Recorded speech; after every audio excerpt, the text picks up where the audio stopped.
ഇനിയൊരു തിരക്കായിരിക്കും അല്ലേ? എല്ലാ സാധനങ്ങളും ഇതാ പെറുക്കി കൂട്ടുന്ന തിരക്കാണ്. സ്കൂളിലേക്ക് പോകുമ്പോൾ ആവശ്യമുള്ള സാധനങ്ങളൊക്കെ ഒരു ലിസ്റ്റ് എഴുതി ഉണ്ടാക്കി പുതിയതൊക്കെ വാങ്ങിക്കുന്ന ഒരു തിരക്കിലായിരിക്കും.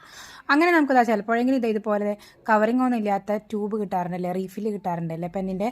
അപ്പോൾ ഇതുപോലെ കിട്ടുന്ന ഒരു റീഫില്ല് നമുക്കൊരു പുത്തനായിട്ടുള്ളൊരു സ്പെഷ്യലായിട്ടുള്ളൊരു പെന്നാക്കി മാറ്റിയാലോ? ഇത് പിടിച്ച് എഴുതാൻ വലിയ സുഖമൊന്നും ഉണ്ടായിരിക്കില്ല, എന്നാൽ നല്ല സ്മൂത്തായിട്ട് നമുക്കിതിനൊരു പെന്നാക്കി മാറ്റിയാലോ? അപ്പോൾ ഞാനിതാ കയ്യിലിതാ ഒരു ഹെയർ ബാൻഡിൻ്റെ മുകളിലുണ്ടായിരുന്ന ഇതുപോലെ പഫി ആയിട്ടുള്ളൊരു പീസ് ഉണ്ടായിരുന്നു ക്ലോത്തിൻ്റെ. അപ്പോൾ നമ്മളിത് ഇതിൻ്റെ മുകളിൽ ഇതാ പശ വെച്ചിട്ട് ഒന്ന് ഒട്ടിച്ചെടുക്കാൻ പോവാണ്. നല്ല ടൈറ്റായിട്ട് ഇതുപോലെ വേൾ ചെയ്തിട്ട് അതിൻ്റെ ഉള്ളിൽ ഒന്ന് ചുറ്റി കൊടുക്കുന്നുണ്ട് കേട്ടോ. ഇനി ഇതുപോലെ ഇത് കിട്ടിയില്ലെങ്കിലോ ജസ്റ്റ് നമ്മൾ കണ്ടിട്ടുണ്ടല്ലേ പേപ്പർ കൊണ്ട് ഉണ്ടാക്കുന്ന പെന്ന്, അതായത് പേപ്പർ കവറിങ് കൊടുത്തിട്ട് അല്ലെങ്കിൽ സ്ക്വിഷി ടൈപ്പ് പെന്നൊക്കെ കണ്ടിട്ടുണ്ടല്ലേ ഉണ്ടാക്കുന്നത്, അതുപോലെ ഒരു വെറൈറ്റി ആയിട്ടാണ് കേട്ടോ ഇത്. സ്ക്വിഷി ഉണ്ടാക്കാൻ ഇഷ്ടമുള്ളവർക്ക് ഇതുപോലെ എന്തെങ്കിലും തുണിയോ അല്ലെങ്കിൽ ഇതുപോലെ വെറൈറ്റി ആയിട്ടുള്ള എന്തെങ്കിലും ഒരു ഐറ്റം വെച്ചിട്ട് കുറച്ചുകൂടി കളർഫുൾ ആക്കി കഴിഞ്ഞാൽ നമുക്ക് ഏത് റീഫിലും ഇതുപോലെ കളർഫുൾ ആയിട്ടുള്ള ഒരു പെന്നാക്കി മാറ്റാം കേട്ടോ.